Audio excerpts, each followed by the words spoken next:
Chromosomes. Little strands of nucleic acids and proteins are the fundamental genetic instructions that tell us who we are at birth.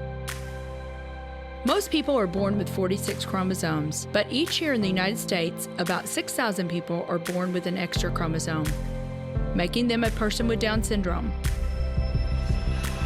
If you've ever encountered someone with Down syndrome, you know that they are some of the kindest, most joyful people you will ever meet. They truly have something extra. My name is Lisa Nichols, and I have spent the last 24 years as both the CEO of Technology Partners and as the mother to Allie. Allie has something extra in every sense of the word. I have been blessed to be by her side as she impacts everyone she meets. Through these two important roles as CEO and mother to Allie, I have witnessed countless life lessons that have fundamentally changed the way I look at the world. While you may not have an extra chromosome, every leader has something extra that defines who you are. Join me as I explore the something extra in leaders from all walks of life and discover how that difference in each of them has made a difference in their companies, their families, their communities, and in themselves.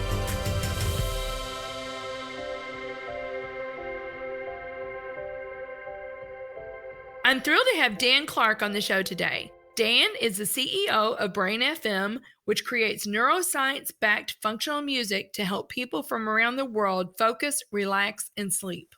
If you like this episode today, please go to Apple Podcasts or wherever you listen and leave us a 5-star rating. Well, Dan, thank you so much for being willing to be on the Something Extra podcast today. I have been so excited about our conversation. And you're in New York City. I'm in St. Louis, but because you and I both love technology and it's an awesome thing we're able to connect this way. So thank you for being on the show. My pleasure. Thank you for having me. Yeah. Well, we have got so much to talk about, but I want to just start out and I'm just going to ask you this question. Who is Dan Clark? Because you are a multifaceted person. I know that. Why don't you tell our listeners a little bit about your background? I grew up and I made my first website when I was 13. One of my neighbors who I used to hang out with, my friends, and we played video games and he was making websites. And I was like, wow, this is a cool new video game that I get to learn. And I didn't realize then that it was going to spark something inside of me that really, I still use today, where with technology, you can really change the world. In addition to that, I also, I'm a secondary black belt. I started doing martial arts when I was 11 and started teaching it. And I fell in love with the process of helping use martial arts as a vehicle to transform people to their true potential. And I'm a result of that. And as I was going into, doing martial arts, that's where I thought my career was going to be. I was never really good at school. I actually dropped out of high school in my senior year. One of those tech guys. I started finding that, hey, I could use technology to help businesses and people achieve their dreams. And I actually did that with the martial arts school. So I made their first website. They went from getting 20 or 30 leads a month to 100 to 130. And the school size went up, started doing that for all their friends. Before long, I'm 19 and I had my own business of having 30 to 40 martial arts schools and doing lead generation. And I was like, wow, there's something here. So I ended up selling that business when I was young, traveling the world a little bit, and then really started optimizing for how can I be part of companies, from mom and pop companies to more established companies, in using technology to grow them. And I came across this time where I basically optimized for financial success pretty heavily. And I think I achieved that at a young age. And then I actually had a near-death experience, which made me realize the goal is not financial, it's what you make it. And I wanted to use technology to help people again. So to the chagrin of my parents and people around me, I ended up quitting my job and looking for opportunities. And that's when I came across Brain FM. So I'm not the founder of that company. I was a user first. And I just remember using it for my first time and being so just blown away by, this is a technology that can help transform the world and help people be their best self. That's what we're doing here. I love it. And I cannot wait to dig into that more. So, how did you stumble across Brain FM? Mhm. And were you using it to focus? Were you using it to sleep? I mean, what was surrounding that, Dan, that caused you to even say, let me just give this a try? Or were you kind of an experimentation guy? You would see a new technology and say, let's give this a try. Let's see what this is all about. I was always interested in trying new things. I had a very hard time focusing, and that's one of the reasons why I kind of dropped out of high school, was because my brain wouldn't really turn on till like 1 p.m. And I used to find this magic zone at night, past 2 cups of coffee, past 1 o'clock in the morning, we have a project due tomorrow, and you feel like you could fly and do anything. And people now call that flow state. And I used to work from 10 p.m. to 4 a.m., 4 days a week, and find myself where I could actually do way more things. So I was always trying things between diet and technology and different kinds of services that said, hey, we can help you achieve this. When I came across Brain FM, it was actually something that was able to do that. I, to be completely honest, thought it was not going to work. It was, all a bunch of hype and yeah, exactly. Because there's things like binaural beats or isochronic tones that have had limited success before, but like this is just another thing that people are trying to sell. And I remember trying it for my first time and was so blown away that I tried to break it. So I'd stay up all night and I'd do it. I wake up at 10 in the morning and do it. And consistently, I found myself being able to get into flow state. And I actually started, for the first time in my life, waking up at 9 in the morning and working. And it, in the first several weeks, changed my life. And I go, I need to work for this company. And I literally emailed them like 12 times. And I begged to jump on the call with the founders. And I eventually got on the call and I said, I need to work for you guys. Like I can transform and help build a company. And they were like, well, we're a starting company. We don't really have any money. And I was like, hey, I'll work for free. I don't even care. I'll show you I have value because I just want to be part of this rocket ship. It's been a funny ride because now not only do I work for the company, but I'm also CEO and I own the company. So it's been a wild ride. It has been a wild ride. I am so glad that you were resilient and persevered in that.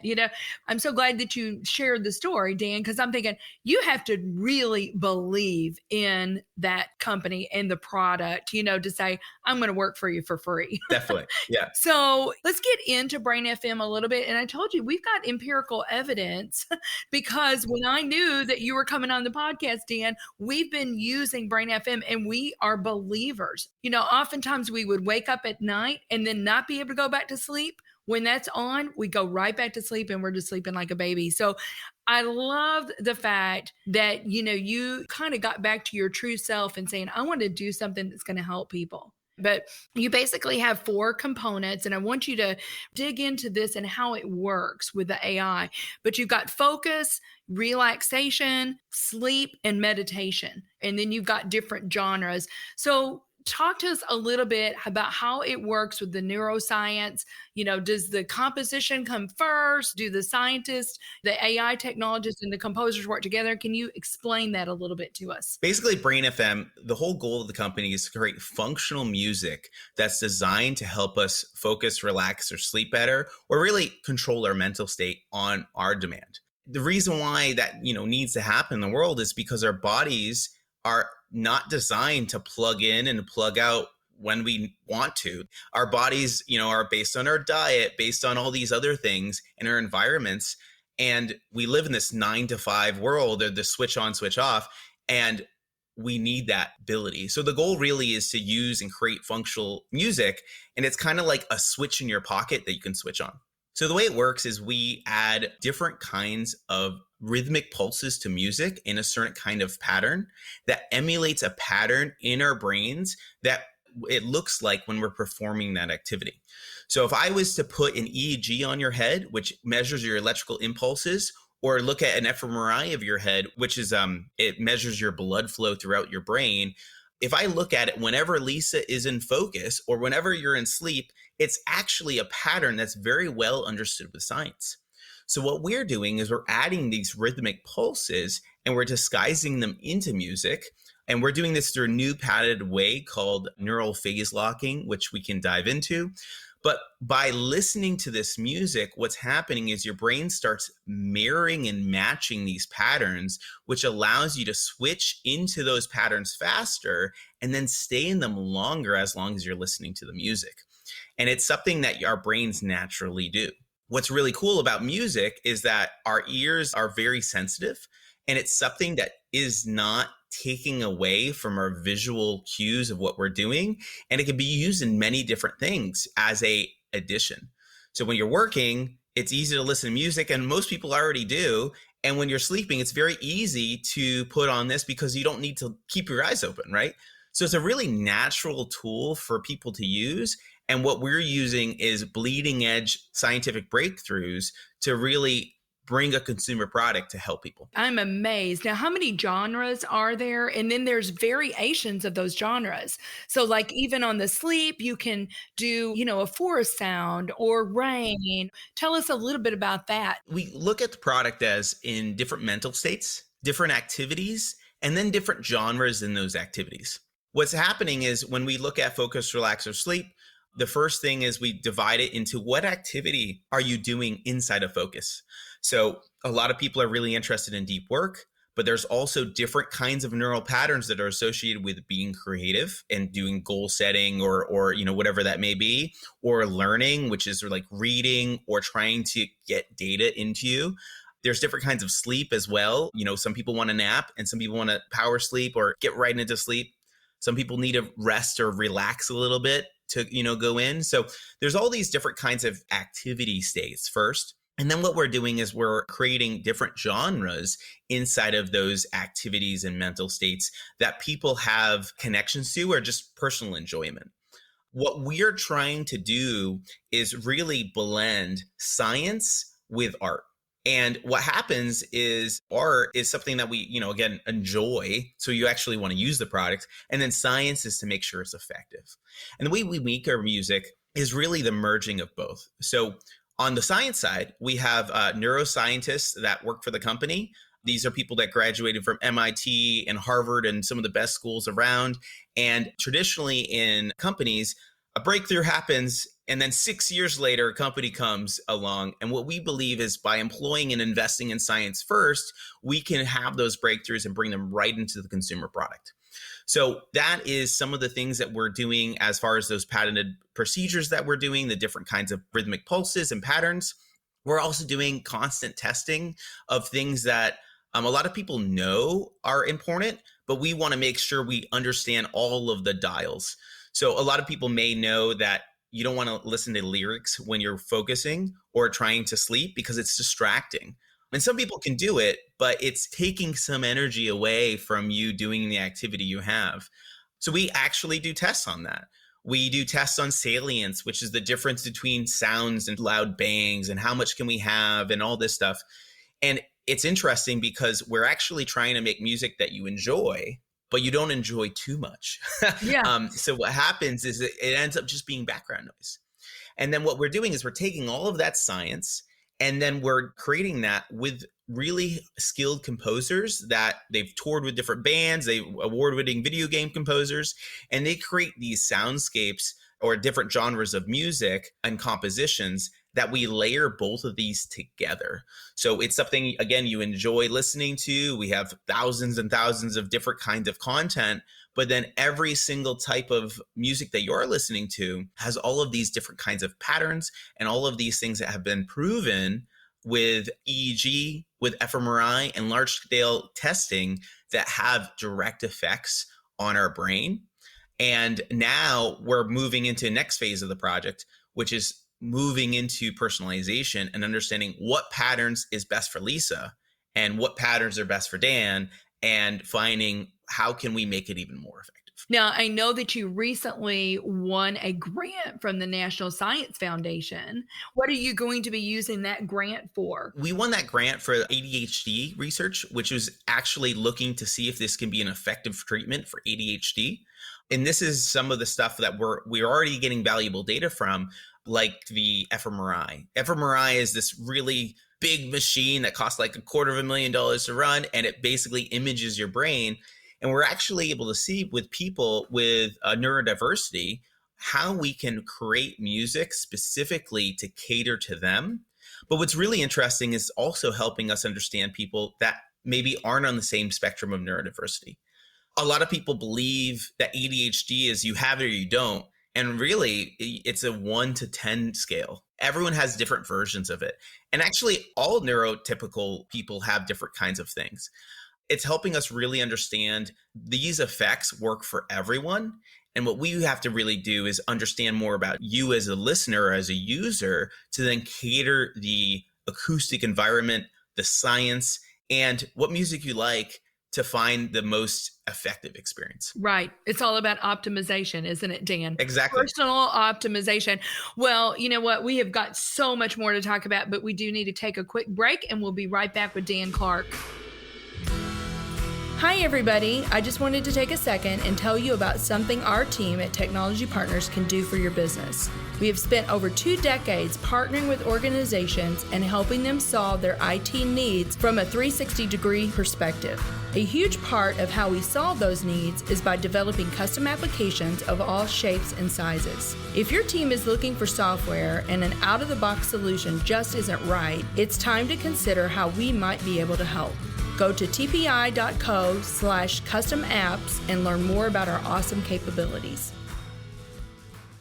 So welcome back, everyone. So Dan, I know that you have said music could possibly be the new medicine. Can you dig into that a little bit and what you mean by that? Yeah, for sure. So, first I want to preface this with, when I say new medicine, it's not necessarily something that is replacing medicine, but I think this is an addition or a +1 product, really.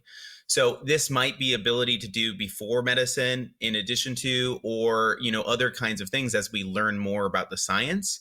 But there's really amazing things that are coming out of the research that we are doing, and other different kinds of research that is also corroborating what we're doing as well with some of our partners. One of the most interesting things is actually Alzheimer's research, right? Alzheimer's is a degenerative disease that, affects many millions of people. And what's really interesting is MIT actually just came out where they were able to use click trains and these different kinds of amplitude modulations, which is the exact same technology that we're using in all of our music and our technology. And they're able to show in mice that they're able to reverse and help treat Alzheimer's. So that was so promising. They went and they did that with humans. And they found in humans, they were able to replicate the same exact results. And it's really, really interesting. So they actually have a pre-published paper out that you can look up and see some of these effects. And what's exciting about this is it's showing that the technology that we're using, it's even a stronger case that it is working, and there's more wide-reaching abilities for us to affect than just helping someone, focus or sleep, but helping them do it in a more concentrated way. But it's really exciting. And, we're doing similar things with pre and post operations. We're actually running clinicals for right there. We're doing things with stroke care. And again, one of the reasons why I think it's just so exciting is because we know this works. And the more we learn about this technology, the more we're learning about the brains, the more we're able to make a compelling product. And really, the more we can see how we can help people around the whole world.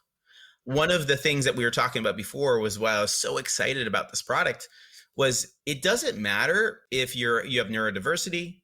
It doesn't matter if you speak English, Mandarin, or French. It matters that we're human. And that's the basis of what this is, really understanding. One of my neuroscientists tells me we know more about Pluto than we know about certain parts of our brain. We're on a real quest to figure out that and to improve the lives of people for whatever they need for them. And some people need, hey, I just need the ability to switch into focus and then switch out. And some people need a little bit more, and we want to be able to serve people across all spectrums. You say somewhere else, maybe even something that you wrote, that music is magic, and I do believe, to your point, it doesn't matter if you're speaking English, if you're speaking Spanish, if you're speaking German, music is a universal language. And so what you guys are doing to optimize for the person to get into these various states, I just find it so fascinating. And research on the brain, Dan, will probably continue long after you and I are gone, because it's just so complex. But I absolutely love what you're doing. Obviously, we're individual subscribers. Greg and I have both subscribed. We're trying to get our kiddos to subscribe now. So you've got that, but then you moved into a space where you are really targeting Fortune 500 companies and targeting their CHROs and saying, how can you guys add this as an employee benefit? How are you approaching that segment of the business right now? We've had some incredible success with our enterprise product that we're just launching. And it actually came out because we had a Fortune 100 company come to us and say, hey, we have a couple thousand people using this thing. Why don't we just fully invest and let's see how we can really optimize this? So we actually spent 2 years working with this company and really developing programs on, one, how can we distribute this? Because it's at first glance, it could look at just like another wellness perk and the hundred of other wellness perks you have, right? How can we educate people? And then how can we measure the effectiveness of this? So through that, we actually came up with a program which is creating for a culture of focus inside of the company. And then on a larger scale is 360 wellness. So especially at these large companies, a lot of them have wellness. A lot of them realize that the more productive their employee is when they're in work mode, the more they can live a meaningful and exciting life when they're not. And now, especially after COVID, we find ourselves in this world where people are like mandating people take vacation days, right? They're mandating that they have. And with this being a tool to switch into focus and switch out of it, we're starting to develop these procedures with companies. So I can't say the name of this one participant, but with them, we were able to create this whole platform. And we saw in just a little bit under 2 years that we had 1/5 of their entire workforce use the product consistently. And we saved them about 300,000 hours of more productive focus. And through that, that actually is an investment in productivity as much as employee wellness. So we find that we're actually crossing this line of not just creating mental wellness, but also creating productivity and combining it together to create this platform where now people have resources to be their best self. And, I think that's the challenge in the workforce right now is that, we have to show up, we have to do our work. And now it's not really how much you work, it's what you get done. And sometimes you're having an off day. Sometimes it's hard to get into the zone. And this is just another tool for someone to get into To that. get to the zone or flow state, as you say. Exactly. Switch into focus. And that's our big thing. So we actually just started now rolling that out with other Fortune 100 companies. We do pilots first to show culture of focus and be able to create that. And then from there, we branch out into creating platforms and programs for a company and organization and to continue that. And we've been having really great results starting to scale that out around the world, actually. So it's a lot of fun. That is fun. So Dan, let me ask you something. When you're measuring outcomes, is it data driven? Or is it, more anecdotal stories? How are you measuring the outcome? How are you saying now, company XYZ, their people are 10 times, 20 times, whatever, more productive than they were before Brain FM? In a lot of our science testing, we are doing high measured performance. So again, we were talking about EEG and fMRI. We also do these like basically gold standards for attention and for concentration. So we use that as a preset in the beginning. And then when we approach these enterprise organizations, it really is up to them. So some companies are more interested anecdotal of, what do XYZ say? And some companies are really interested in working sessions or, hey, we're going to do something that normally takes, we do this, all the time. It takes 6 weeks to do it. But now let's add this in and let's see if we can get it done quicker. And we're finding that those are things that we do have results in. So as you mentioned, Lisa, it's kind of challenging to measure what focus is because it's so wide based on what you're doing. But what we really try to do is work with a company to figure out if that's something they want to do. Here's the different ways to measure it that we recommend and try it out because it's really about the evidence and about how people feel. Even if people are the same speed, which again, we're seeing they're a little bit faster. If people leave that environment where they're still refreshed and they're less strained. More refreshed and energized. Yes. Exactly. that's still a huge win. And again, that's why this is something that's starting to take off inside of the enterprise space. Yes. Well, I'm so excited for you guys. I mean, it's going to be so fun to see where Brain FM goes. So here's a question for you that my husband, Greg, had. He goes, ask Dan if you can get addicted. Can you get addicted to Brain FM where you have to have it to sleep? I really think of this as a +1 product. And what's really cool about music is that our brain has all of these systems that help us to not normalize to sound and acoustic environments. So what I mean by that is, you know, when you drink coffee when you're like 16 and one cup makes you stay awake for hours, and Right. now you could drink 3 cups of coffee, no problem. It's because our brain and our body normalizes. So it gets used to it, builds up a tolerance. And what's really interesting about Brain FM, because of our brains have evolved to be very sensitive to sound, it's something that, one, can't be obstructive or can't hurt you. So 1 out of 14,000 people suffer from epilepsy, but there's no epileptic version of sound sensitivity. It's a very safe medium. And then because our brain is so sophisticated, we can't normalize to it. So it's always a +1, but it can never be something that you're dependent on or that you need to fall asleep, like other kinds of drugs could be. So, Dan, I have to ask you, this is something extra. What do you believe is the something extra that every leader needs? Ooh, okay. So I want to cheat and answer a few things, but I think the first biggest thing is probably curiosity. I think that curiousness really breeds excellence, because you say, hey, well, what if this was possible? What would happen and how would the world look like if this was done? And what do I have to do that? And that's something I try to ask myself at least once a week is, what am I curious about on how I can get better, on how the company can get better, and how we can go to the next level?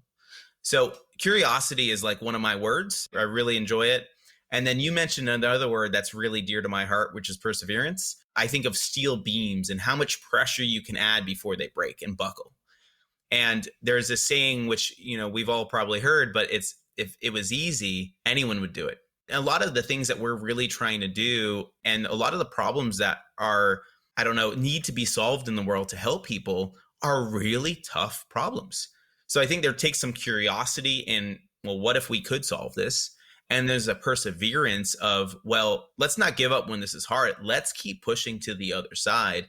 You know, and I think there's maybe a little bit luck in there too. But when you do enough of these over time, you know, something eventually pans out. Absolutely. Well, listen, I just want to say congratulations for how far you guys have come. I absolutely love that you're wanting to give back to the world. You're wanting to help people. There's just so much here. And congratulations too, because I know in 2020, you were voted as one of 30 under 30 by Forbes, which, what an honor. I know that wasn't something you were seeking, but, you know, hopefully it gives you even confidence and perseverance to keep going, that you're on the right track here because somebody saw something in you that's really special. So I think, you know, our listeners need to be watching what happens with this company, watch what happens with Dan Clark, and I hope you take the world by storm, Dan. Thanks, Lisa. Tell our listeners, before we go, tell them how they can get involved. You know, you want to give the URL for the site. What would you want to tell the listeners before we go here? Yeah, sure. So if anyone wants to give a try to Brain FM, they can go to brain.fm or search on the Apple or Play Store. We give 3 days free for people to come in and really experience this. It's one of those things where I was skeptical my first time, and I've tried all these things. And if you're at all interested or curious of if you could perform better, what would it feel like? I encourage you to try and download the app. No credit card required, and you can give it a shot. And shoot me an email. Yes, absolutely. Well, Dan, thanks a lot again for being on the show. It was a pleasure. My pleasure. Talk to you soon. Thank you for listening to today's show. Something Extra with Lisa Nichols is a Technology Partners production. Copyright Technology Partners, Inc. 2019. For show notes or to reach Lisa, visit tpi.co/podcast. Don't forget to leave a review on Apple Podcasts, Google Play, or wherever you listen.